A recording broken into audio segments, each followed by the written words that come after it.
본문은 교회 사회에서 마리아의 찬가라 불리는 아주 유명한 그런 성구가 되어집니다. 마리아가 구세주이신 아기 예수님을 잉태하고 불렀던 그런 기쁨의 찬양인데, 이 찬양의 내용은 하나님이 어떤 분이시며, 그리고 그 하나님께서 이 마리아에게 어떤 큰 일을 행하셨는가에 대해서 찬양하고 있는 사실입니다. 이 찬양의 내용을 가만히 들여다보면 이 중에서 가장 중요한 단어가 하나님께서 긍휼히 여기셨다라는 말씀이 되어집니다. 마리아가 예수님을 잉태하면서 경험했던 하나님은 긍휼에 풍성하신 하나님, 많은 긍휼로 그 개인과 그리고 그 나라와 민족 가운데 역사하셨던 그 하나님, 이 하나님을 경험하고 그 하나님에 대하여 감사와 찬송과 영광을 올려드리는 그 내용이 바로 이 마리아의 찬가의 내용이라고 하는 것입니다. 우리 모두도 그렇지 않겠습니까? 지금까지 살아온 모든 것들이 하나님의 긍휼 때문에 살아왔고, 앞으로도 우리의 모든 삶들은 하나님의 그 크신 긍휼을 힘입어 살아가게 될 것입니다. 오늘날 인생의 무거운 짐을 지고 살아가는 우리들에게, 분단된 우리 민족에게, 이 위기의 인류에게 가장 필요한 것은 바로 하나님의 긍휼이라고 말할 수가 있습니다. 긍휼이라는 말은 죄의 결과로 말미암아 비참한 결국을 맞이할 수밖에 없는 우리들에게 베풀어지는 하나님의 사랑을 말합니다.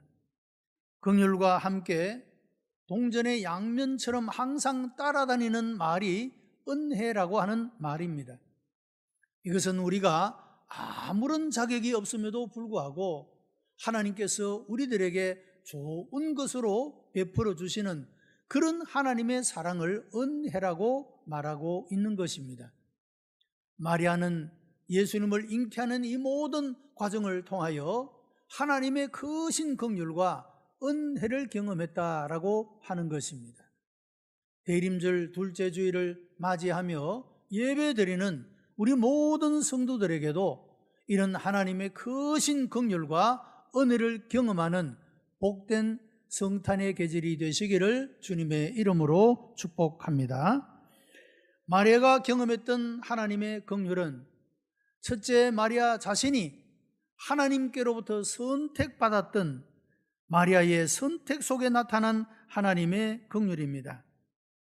마리아가 하나님의 선택을 받아 아기 예수님을 잉태하는 이런 귀한 선택을 받았던 것은 하나님의 놀라운 긍휼이었다고 하는 것입니다. 이때 마리아의 모습이 어떠했습니까? 그가 고백하고 있는 바와 같이 이 순간에 그 자신에 대하여 느끼고 있는 자화상은 대단한 열등감에 사로잡혀 있었으며, 뿐만 아니라 그는 여러 마음의 큰 두려움을 가지고 있었던 모습을 볼 수가 있습니다. 그는 그 자신을 누가복음 1장 48절에서 그 계집종의 비천함을 돌아보셨다라고 말하고, 50절에서는 긍휼하심이 두려워하는 자에게 대대로 이르는도다라고 말씀을 했습니다. 비천한 계집종을 하나님이 돌아보셨다. 비천하다는 말은 가장 낮은 신분, 낮은 상태를 나타내는 그런 단어가 되어집니다. 이 마리아가 하나님의 선택을 받아서 아기 예수님을 잉태하는 그때에 그 자신이 가졌던 자화상은 큰 열등감에 빠져 있었다라고 하는 것입니다. 여러분, 당시에 이스라엘에는 여러 많은 도시들이 있었습니다마는 그 도시 가운데 사람들에게 가장 주목을 받는 도시는 예루살렘이었습니다. 거기에 비해서 이 마리아가 살고 있던 나사렛이라고 하는 이 동네는 조그마한 시골의 동네로 아무도 주목하지 않는 그런 동네였다라고 하는 것입니다. 우리가 성경에 말하고 있는 대로 나다나엘이 나사렛에서 탄생하신 예수님에 관한 이야기를 그의 친구를 통하여 듣게 될 때에 나사렛에서 무슨 선한 것이 날 수가 있겠느냐, 그렇게 응답을 보였는데, 이런 나다나엘이 가졌던 생각은 그 당시 그 사회를 살아갔던 모든 사람들의 공통된 인식이었다고 하는 것입니다. 다시 말하면 이 마리아는 아무도 주목하지 않는 그런 나사렛에서 살고 있던 비천한 그런 낮은 신분을 가지고 살아갔던 자신이었음을 고백하고 있다라고 하는 것입니다. 뿐만 아니라 그가 가졌던 또 하나의 자화상은 두려움이 그 마음을 지배하고 있었다는 것입니다. 여러분, 이 마리아가 예수님을 잉태할 그 당시 결혼하지 않는 처녀가 아이를 임신했다고 하는 사실 자체는 돌에 맞아서 죽을 만큼의 아주 큰 혐오스러운 그런 죄악된 일이었다고 하는 것입니다. 사람들에게 손가락질을 받는, 비난을 듣는 그 이상을 넘어서 그의 생명조차도 보장할 수 없는 아주 큰 사건이었다고 하는 것입니다. 그래서 마리아는 큰 두려움을 가졌습니다. 사람들의 비난도 무서웠고 사람들에게 혹 죽임을 당하지 아니할까 하는 이런 두려움이 그의 마음을 지배하고 있었다고 하는 것입니다. 마리아가 하나님의 선택을 받을 때 그 자신의 모습은 이와 같이 비천하다고 하는 그런 열등감과 동시에 그 자신에 대한 큰 두려움의 마음을 가지고 있었다라고 하는 것입니다. 성도 여러분, 오늘날 우리들에게도 여러 종류의 이런 열등감과 이런 두려움이 우리의 마음을 지배하고 있을 수가 있지 않겠습니까? 하나님께서 이런 열등감과 두려움을 가진 이 마리아를 선택하시어 하나님의 크고 놀라운 인류를 구원하는 그런 놀라운 아름다운 역사를 마리아를 선택하심으로 이루어 가셨다라고 하는 이 사실은 얼마나 놀라운 큰 은혜라고 말할 수가 있는 것입니다. 누가복음 1장 30절의 말씀을 보면 천사가 일러 가로되 마리아여 무수히 말라 내가 하나님께 은혜를 얻었느니라고 말씀을 했습니다. 마리아가 이런 하나님의 택함을 받고 메시아를 잉태하는 도구로 선택함을 받았을 때 그 마음에는 열등감과 두려움이 가득 차 있었지만 하나님은 천사를 통하여 마리아야 두려워하지 말라 내가 하나님께 은혜를 얻었다고 위로해 주셨다라고 하는 사실입니다. 처녀인 마리아가 예수님을 잉태하는 이 사실은 사람들에게 비난을 받거나 그것 때문에 두려워할 사건이 아니고 부끄러워할 사건도 아니라 다른 사람이 입을 수 없는 하나님의 큰 은혜를 입은 사건이라고 그렇게 말씀해 주었다고 하는 것입니다. 여러분, 우리가 우리의 삶 속에서 많은 것들을 경험하며 살아갑니다마는 때때로는 우리가 그 경험하는 일들을 어떻게 해석하느냐에 따라서 그 해석으로 인하여 우리가 그 모든 일들이 나에게 불편한 것이 될 수도 있고 나에게 그것이 복이 될 수도 있는 것을 볼 수가 있습니다. 우리가 늘 부정적인 생각을 가지고 살아가게 되면 좋은 일들도 부정적으로 해석을 하게 되어 나에게 전혀 복이 되지 못하는 결과를 만들어 갈 수도 있고 겉으로 볼 때에는 그것이 나에게 별로 좋지 않게 보이는 일이라도 믿음으로 해석하고 긍정적으로 해석하게 될 때 그 일이 나에게 복으로 다가오는 하나님의 놀라우신 은혜의 역사로 다가오는 것을 우리가 경험할 수도 있게 된다라고 하는 것입니다. 여러분, 믿음의 사람이란 항상 긍정적으로 그렇게 모든 일들을 바라보고 해석하며 살아가는 사람이라고 할 수가 있는 것입니다. 여러분, 마리아는 그 자신의 생각과 경험 안에서 그가 두려워하고 그 자신을 열등감을 가지고 있는 이때에 천사를 통하여 주시는 이 메시지가 마리아에게는 그 모든 열등감을 뛰어넘고 그 모든 두려움을 넘어설 수 있는 용기가 되고 능력이 되고 희망이 되어질 수가 있었다고 하는 것입니다. 여러분, 우리가 듣는 하나님의 모든 말씀들은 이와 같이 우리의 삶 속에 살아있는 말씀으로, 능력의 말씀으로 역사하는 줄로 믿습니다. 이 하나님의 말씀을 우리가 들을 때 이 말씀이 나로 하여금 용기를 가지게 하고 희망을 가지게 하고, 사람들이 손가락질을 하고 비난한다고 할지라도 이 모든 것들을 넉넉히 하나님이 주시는 위로로, 그 말씀으로 이기고 넘어설 수 있는 이런 은혜를 하나님께서 베풀어 주신다라고 하는 사실입니다. 오늘날 무한 경쟁의 시대 속에서 이웃들을 비교하면서 내가 느껴야 하는 나의 열등감이 얼마나 많습니까? 나만이 가지고 살아가는 외로움과 두려움이 또한 얼마나 많습니까? 내가 가지고 있는 열등감이 무엇이든지 간에, 내가 가지고 있는 두려움이 무엇이든지 간에 마리아에게 찾아오신 그 하나님의 긍휼을 그가 경험하게 될 때 마리아는 이 모든 것들을 넘어서서 하나님의 은혜를 찬미하는 자가 될 수가 있었던 것과 같이, 오늘 우리들도 하나님의 자녀로 선택함을 받은 하나님의 백성이 되었다고 하는 이 사실이 우리의 연약함과 우리의 부족함에도 불구하고 하나님이 나를 택하여 하나님의 자녀로 삼으신 이 사실을 인하여 하나님 앞에 감사하며 하나님 앞에 영광을 올려드리는 성도가 되시기를 바랍니다. 예배하는 우리 모든 성도들이 마리아가 경험했던 긍휼의 하나님을 경험하는 그런 귀한 시간들이 되시기를 바랍니다. 두 번째로, 이스라엘의 선택 속에 나타난 하나님의 긍휼입니다. 마리아가 예수님을 잉태했던 그 순간에 이 이스라엘을 지배하고 있었던 나라는 로마라고 하는 제국입니다. 철의 제국이라고 불려졌던, 너무도 강력한 힘을 가진, 통치력을 가졌던 그런 나라였다고 하는 것입니다. 이스라엘 민족이 그 이전에도 여러 나라의 침략을 받아서 노예가 되었던 적이 있습니다. 이집트에서 그들은 400년 동안이나 노예 생활을 해야만 했습니다.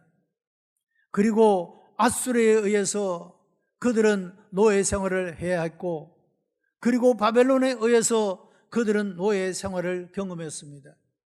그런데 이집트나 아수르나 바벨론에서 노예적 생활을 할 때에는 그들은 하나님이 언젠가 우리를 구원해 주시고 우리를 건져 주실 것이라고 하는 믿음과 희망을 버리지 않았습니다. 그런데 지금 로마의 통치를 받고 로마의 지배를 받는 이 순간에는 도무지 이 나라는 어떻게 할 도리가 없어 완전한 그런 절망 가운데 민족이 처하여 있었다라고 하는 것입니다. 아무도 희망을 갖지 못했습니다. 우리가 이 속박으로부터는 자유로워질 수 있는 희망을 아무도 갖지 못했다고 하는 것입니다. 여러분, 이런 때에 하나님은 이스라엘 민족들에게 약속하셨던, 그리고 그들이 역사 속에서 기다려왔던 그 메시아를 바로 이 마리아의 몸을 통하여 잉태케 하시고 이 세상에 보내시게 되었다라고 하는 것입니다. 여러분, 어둠이 깊으면 밝은 아침이 다가온다라고 말하고 있지 않습니까? 여러분, 우리의 삶 속에도 때때로 얼마나 깊은 절망이, 깊은 수렁이, 기가 막힐 웅덩이가 여러분 우리의 삶에 있어서 우리가 도무지 해낼 수 없는, 아무런 희망도 가질 수 없는 절망을 경험하며 살아갈 때가 있지 않겠습니까? 그러나 여러분, 희망을 놓쳐버린 그 순간에도 하나님은 여전히 우리의 희망이 되시는 줄로 믿습니다. 주님이 찾아오시기만 하면, 그 주님이 우리의 삶 가운데 역사하시기만 하면 우리는 그 모든 어둠을 벗고 절망을 벗고 소망의 사람이 될 수가 있다라고 하는 사실입니다. 로마의 통치 아래서 아무런 희망을 갖지 못했던 이 백성에게, 그 어두움의 땅에 앉은 백성들에게 마리아를 통하여 메시아를 보내심으로 말미암아 그 민족들에게 큰 빛을 보게 하시고 소망과 희망을 가지게 했다라고 하는 것입니다. 이스라엘 민족 가운데 나타나고 있는 그런 하나님의 긍휼이라고 말할 수가 있는 것입니다. 여러분, 오늘날 분단된 우리나라 민족 가운데도 얼마나 이 하나님의 긍휼이 절대적으로 필요한 것이 아니겠습니까? 여러분, 어떻게 보면 우리나라의 힘으로는 아무것도 할 수 없는 연약한 것이 우리나라의 모습이 아닙니까? 누군가의 힘이 아니면 우리 스스로를 지켜낼 수도 없고, 누군가가 도와주지 아니하면 우리가 우리 자신은 무엇도 할 수 없는 그런 연약한 나라의 모습이 아닙니까? 하나님의 긍휼이 절대적으로 필요한 이 나라라고 하는 것입니다. 그런데 여러분, 어떻게 하면 이런 하나님의 긍휼을 힘입을 수가 있을까? 하나님의 긍휼을 입을 수 있는 것은 우리 자신이 하나님 앞에 겸손한 자가 되고, 우리 자신의 잘못됨과 부족함을 하나님 앞에 인정하며 고백하며 나아갈 수 있을 때, 그 죄를 회개하고 자복하며 하나님의 용서를 구하게 될 때, 여러분, 그때 비로소 이 민족에게 희망이 나타나게 되는 줄로 믿습니다. 하나님을 알지 못하는 사람들은 하나님을 대적하고 하나님이 미워하시고 싫어하시는 일들을 계획하고 그 일들을 이루어가고 있지만, 여러분, 하나님을 경외하는 하나님의 백성들은 이런 어리석은 민족, 이 민족을 붙들고 하나님이여 불쌍히 여기시고 긍휼히 여겨 주시옵소서, 이런 기도를 통하여 하나님은 이 민족 가운데 긍휼을 베풀어 주시는 줄로 믿습니다. 하나님이 가장 미워하시고 싫어하시는 사람은 교만한 사람입니다. 교만한 사람의 특징은 자기의 잘못을 절대적으로 인정하지 않는다고 하는 것입니다. 그리고 용서나 도움도 정직하게 구하지를 않는다는 것입니다. 도움이 필요한데도 불구하고 그 교만한 마음이 용서도 구하지 않고 도움도 구하지 않게 되므로 자기가 지은 죄악대로 심판을 받는 자리에까지 나아가는 사람이 바로 교만한 사람의 삶의 모습입니다. 여러분, 공산주의 사상을 가지고 있는 사람들에게도 이런 교만한 사람의 특성들을 볼 수가 있습니다. 공산주의 사상에 세뇌된 사람들도 두 가지 특성을 가지고 있는데, 하나는 절대로 자기 자신이 잘못했다는 말을 하지 않는다고 하는 겁니다. 또 하나는 감사하다는 말을 하지 않는다고 하는 것입니다. 여러분, 이런 사람들은 결코 하나님의 긍휼을 얻을 수가 없는 사람이 된다라고 하는 겁니다. 우리가 하나님의 긍휼을 입기 위해서는 우리가 우리의 잘못을 인정할 줄 알아야 하고 낮아질 줄 알아야 합니다. 이 잘못을 하나님 앞에 고백하며 자복하며 회개하며 하나님께로 돌아올 수 있어야 한다는 것입니다. 이런 사람은 누구나 하나님의 은혜와 긍휼을 주신다고 말씀하고 있습니다. 여러분, 이 나라 이 민족도 여러분 뜨겁게 그 마음을 열고 하나님께로 돌아오는 민족이 되어지도록 기도해야 될 줄로 믿습니다. 여러분, 그럴 때 이 나라 이 민족은 아무런 힘이 없고 감당할 능력이 없다 할지라도 하나님의 그 긍휼 때문에 이 민족은 희망을 품게 될 줄로 믿습니다. 세 번째, 우리의 선택에 나타난 하나님의 긍휼입니다.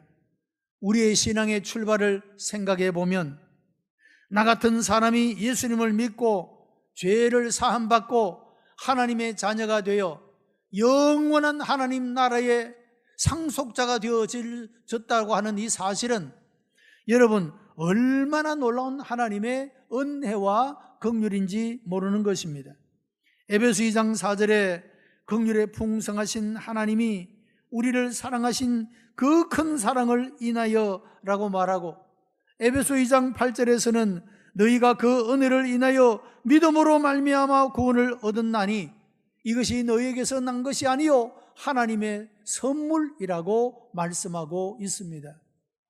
여러분, 구원받는 사람은 예수님을 구주로 믿고 영접함으로 하나님의 자녀가 되고, 하나님의 자녀가 될 때 하나님 나라를 상속받는, 구원받는 사람이 되어질 수가 있습니다.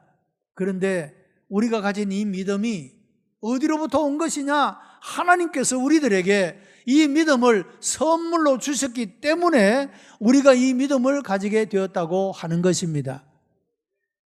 우리가 예수님을 구주로 믿는 자체가 하나님의 은혜라 그런 말씀입니다. 하나님이 믿음이라는 것을 선물로 주셨기 때문에 우리가 믿을 수 있는 것이다, 그 말입니다. 여러분, 우리가 언제 하나님을 그렇게 열심히 찾아보고 얼마나 하나님 만나기를 갈망하고, 여러분, 그래서 우리가 믿음을 가졌습니까? 어느 순간에 하나님께서 나에게 믿음을 주셔서 예수님을 믿게 하시고 신앙의 생활을 하게 하셨기 때문에 내가 오늘 여기에 있는 것이 아니겠습니까? 이것이 하나님의 은혜인 줄로 믿으시기를 바랍니다. 사도 바울은 그런 고백을 합니다. 어느 순간에 자기 자신을 돌아보니 이 많은 복음의 사역들을 감당하고 많은 열매를 맺고 많은 사람들이 주님께로 돌아오는 이런 일들을, 그런 열매들을 바라보면서 자기 자신이 가만히 묵상하고 깊이 하나님을 생각해 보니 이 모든 것들이 다 하나님의 은혜였다는 사실을 깨닫고 고백하게 된 것입니다. 나의 나 된 것이 하나님의 은혜로 된 것이다, 그렇게 고백을 한 모습을 볼 수가 있는 것입니다. 여러분, 우리가 은혜로 받고 은혜로 구원을 받고 하나님의 자녀가 되었음에도 불구하고 우리의 삶은 그동안 얼마나 하나님을 실망시켜드리고 주님 앞에 부끄러운 그런 모습으로 살아갈 때가 얼마나 많았습니까? 여러분, 그런데도 불구하고 아직도 하나님께 버림받지 않고 하나님의 심판에 들어가지 않고 내가 살아있는 이유는 하나님의 은혜 때문인 줄로 믿습니다. 하나님이 우리를 불쌍히 여기시고 긍휼히 여겨주셨기 때문인 줄로 믿습니다. 우리가 잘해서 결코 남아있는 것이 아니라고 하는 것입니다. 여러분, 크리스마스의 사건은 우리를 긍휼히 여겨주셔서 하나님이 우리를 구원해 주시려고 아기 예수님을 이 땅에 보내주신 사건입니다. 예수님께서 이 땅에서 33년 동안 육신의 몸을 입고 살아가는 동안에 마음에 늘 품었던 마음은 사람들을 불쌍하게 여기는 마음이었습니다. 여러분, 예수님은 우리의 아픔, 우리의 좌절, 우리의 낙심, 우리의 절망을 같이 느껴주시고 아파하시면서 우리를 불쌍히 여겨주시는 분이시다라고 말씀해주고 있는 것입니다. 열등감이 많았고 두려움과 걱정과 불안과 염려가 많았던 이 마리아에게 찾아오셔서 그를 선택하시고 그 나라를 선택하심으로 긍휼을 베풀어 주셨던 그 하나님, 여러분, 그 주님이 또한 나의 주님이 된다는 사실을 믿으시기를 바랍니다. 그 주님이 나의 주님이 되신다는 이 사실만으로 여러분, 우리는 하나님을 찬양할 수가 있다라고 하는 것입니다.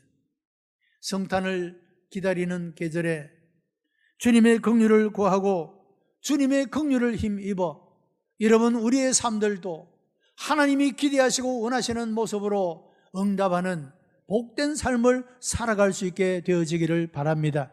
그 긍휼의 주님이 우리의 삶 가운데 오셔서 역사하심으로 우리들의 삶들도 모든 열등감, 두려움, 불안, 염려, 걱정, 이 모든 어둠의 것들을 다 벗어버리고 빛으로 충만한 하나님의 은혜에 충만한 삶을 살아가는 우리 복된 성도가 다 될 수 있기를 주님의 이름으로 축복합니다. 기도하십시다. 은혜가 풍성한 하나님, 감사와 찬송과 영광을 하나님 앞에 올려드립니다. 우리를 택하시어 하나님의 자녀를 삼아주심을 감사합니다. 이 민족을 택하시어 세계에 복음을 전하는 나라가 되게 하여 주시니 감사하옵나이다. 아버지 하나님, 여전히 오늘까지 존재케 하시고 이 교회를 붙들고 계심은 아버지께서 우리를 통하여 행하실 일이 있는 줄 믿사옵나니 이 사명 감당하도록 충성된 마음 허락하여 주시옵시고, 아버지 하나님, 이 모든 일들을 잘 감당함으로 하나님께 영광을 올려드리게 하시고 우리의 삶이 의미와 보람으로 가득 찬 삶이 되게 역사해 주시기를 원하옵나이다. 어둠에 앉은 이 백성들을 불쌍히 여기시고 긍휼히 여겨 주옵시며 성탄의 은총의 빛을 비추어 주시옵소서. 구주 예수 그리스도의 이름으로 기도드리옵나이다. 아멘.